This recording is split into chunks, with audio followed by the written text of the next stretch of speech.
It's time to jump in. We're going to cover your why, who and what to teach, creating a super specific mission statement.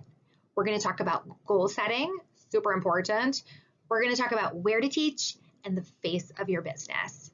Here we go.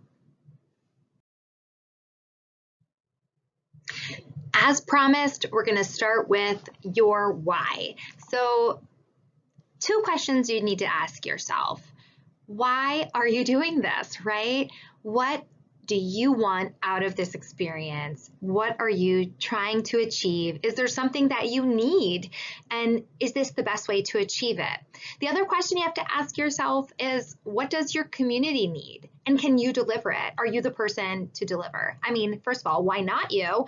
But considering their needs and if this information that you're wanting to share is something that would benefit them. When you look at that timeline I've created for you, some of those first journaling prompts are going to allude to these kind of questions because you really need to understand this in order to set yourself off in the right direction. So a few examples of some personal needs might be money, time with your kids, maybe a flexible schedule, maybe it's the confidence that you get from doing your own thing and working independently. Maybe you need a creative outlet and you love making things and creating things for couples. When you talk about your community's needs, maybe a group has asked you. I know in my situation, my job asked me, they're like, we think that you could do this for us and would you mind, So maybe there's a need there that is super obvious.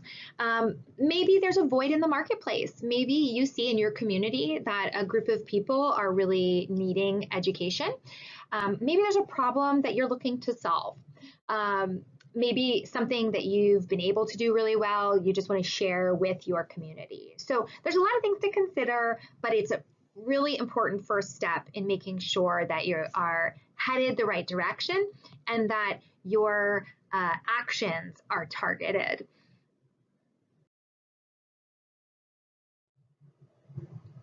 When we talk about what to teach, we are talking about creating curriculum, creating content, creating material, but we're also talking about creating resources and handouts for your clients, things that you've created.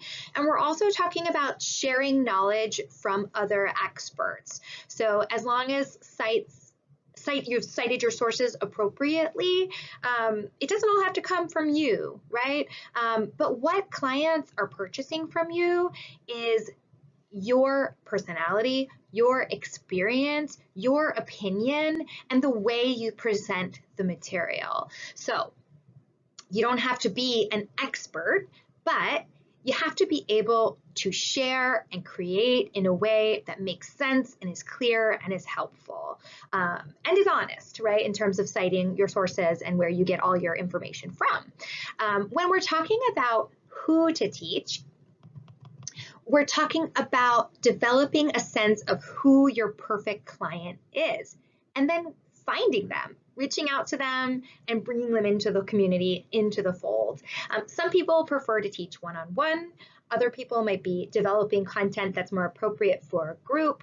So who to teach might be kind of looking at the individual. It also might be looking at the broader group that you're trying to facilitate.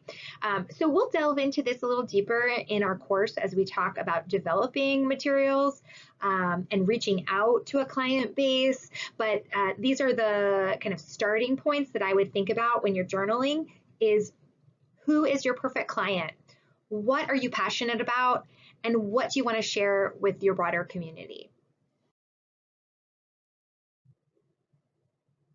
A mission statement, by definition, is a formal summary of the aims and values of a company or organization.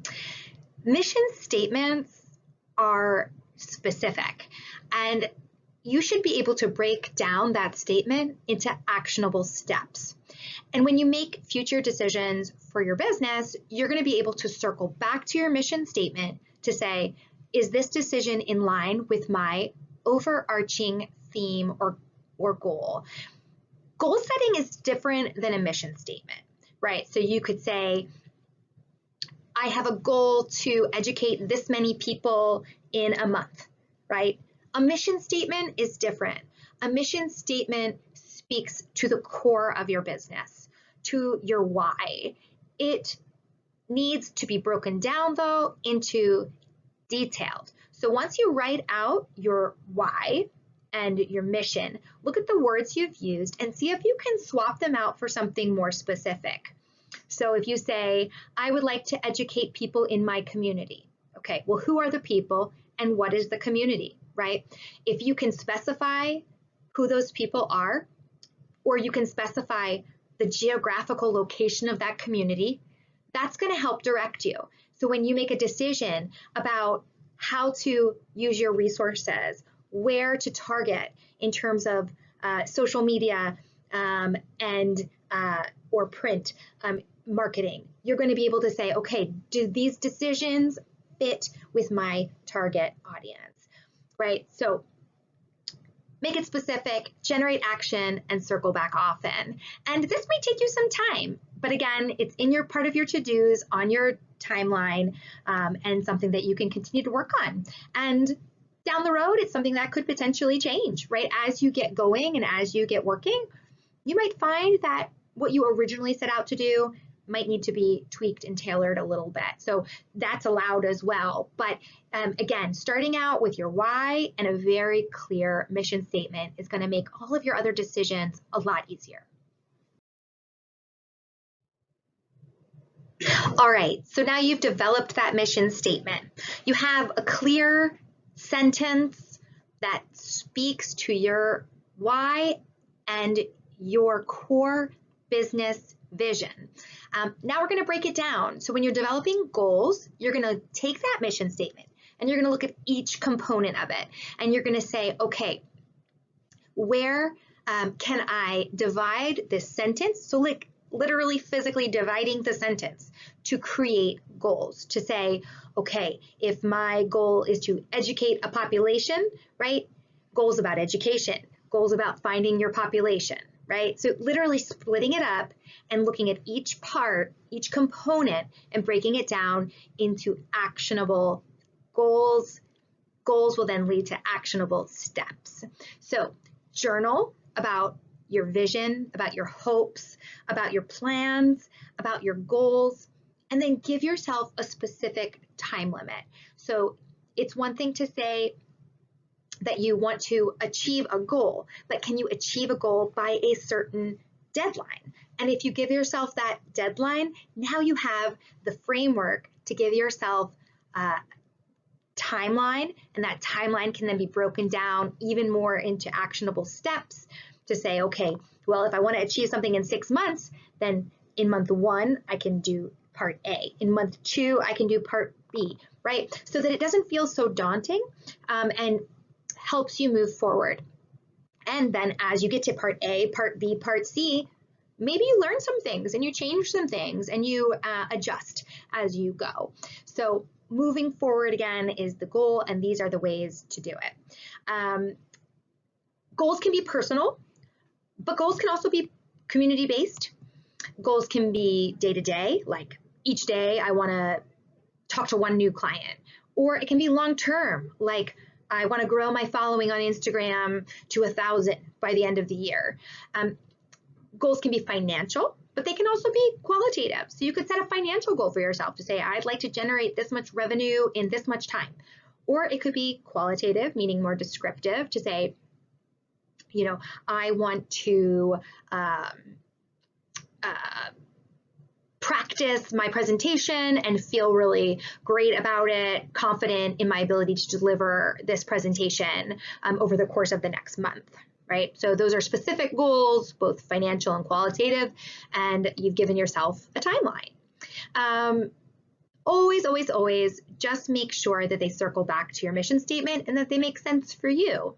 You want to be working towards something, right? Often we to categorize our goals, and that can be helpful as well. So if you categorize your goals as financial, or you categorize your goals as client growth, you can see to yourself, okay, how many goals do I have listed in each category? And maybe there's a category that you know you need to work on a little bit more, and maybe develop the goals in that category. See how long that list is, right? Maybe all your goals are financial and none of your goals are qualitative, none of your goals. And then that's not necessarily balanced. You want to have a balance, and maybe if you're going to have an imbalance, make it a thoughtful one. So the ability to say, okay, I have a lot of goals in this category, but it's intentional because I know I need to really work on that category to move my business forward. As you consider where to teach this new class that you have this bold new vision for, you want to think about client comfort. You want to think about any cost needed to use the space, and you just want to have it make sense logistically for you and how you want to deliver your material. When we're talking about how to run a class, we'll get to that later, but we'll cover in-person classes that are a group setting, we'll cover private in-person classes, and we'll talk about virtual options. And so those are the three categories that I think about when I think about where to teach. When you're talking about in-person classes, you very likely may not want a client to come to your home for privacy reasons and safety reasons. You might feel comfortable going to a client's home, however, and so that's always an option. You want your client to be comfortable, and where are they more comfortable than in their home? You may have a resource through your employer. You may have a relationship with a practice or a office that relationship could be mutually beneficial. So if there's an office that works with a similar population that you educate, then likely they could be a source of referral, and you'd be providing their clients a service. And when you provide that service and it's a valuable, wonderful service and they start getting great feedback, they're going to send even more clients to you and likely won't charge for you to use the space because you're providing a service to their patients. So consider those types of relationships that you may already have. Some examples that I can think of would be, of course, someone like myself, a birth educator in an OBGYN office. A lactation consultant might do courses in a pediatric office. There might be an opportunity for a nutrition course in a primary care setting, or as well at a women's health office, OBGYN office. So you have to think about where are my patients? Who's my ideal client? Where are they? Who's already seeing these patients? And that might be not only a physical space, be able to provide that physical space, but also be a referral source as well. The last thing that I want you to really think about as you set intentionally these goals for your business is the face of your business. How do you want your business to look, and how do you want it to feel? When clients interact with your website, your content, your materials, your social media posts, how do you want them to come away from it? What do you want them to say to their friends? And how do you want that material to look? So some people might say, this is the last thing you need to worry about. And to some extent, I agree. What's most important is you, your professionalism, your content. But even when you don't put a lot of time or thought into the face of your business, there is still a face. And the face might just be that you haven't really thought about the look of your business. So you might accidentally be promoting an image that you didn't intend to promote. So I would encourage you to spend some time thinking about how you want your business to feel. Do you want your clients to come away feeling warm and cared for? Do you want them to have a fun, high energy vibe from your materials, right? Like those are the kind of thoughts that I would give to this part. That way, when you create things, you you make sure that it all goes together. You want your goals and you want this look, you want it to all be in line with your mission, right? You want it to all achieve the main goal. So I would think about it as almost like a bullet point under your list of goals in terms of how you want your clients to feel, and making sure that it's in line with your mission. as we enter the world of coronavirus, which is our current state of affairs in which I'm recording, paper materials are becoming less and less important, right? I think it's nice to still have a paper product for certain situations, right? You need to maybe pass along a website or a business card to a new client or a new contact. But you have to think, how will I tell people about my material? How will I tell people about where they're going to go and get the details of my offering? So that might be a paper, that might be working on your social media presence. I use Canva, C-A-N-V-A, to create a lot of content. It's a lot of these beautiful, easy to use templates that you can make your social media posts. You can make all kinds of sort of templates for online posting and presenting. So I would use a resource like that. I mean, you can make your own materials through places like Vistaprint, but I would try your best to sort of make sure that it's all in line with your mission.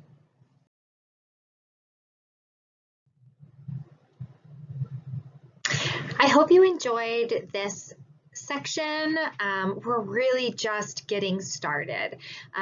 There's a lot of thinking, journaling, reflecting in the beginning process of starting a business that will go a long way for you later on. So if you can really clarify your why, who you want to teach, why you want to teach them, and what you want to teach them, then when it comes to making decisions later on, it's going to feel like a no-brainer. So spend the time you need to on these to-dos.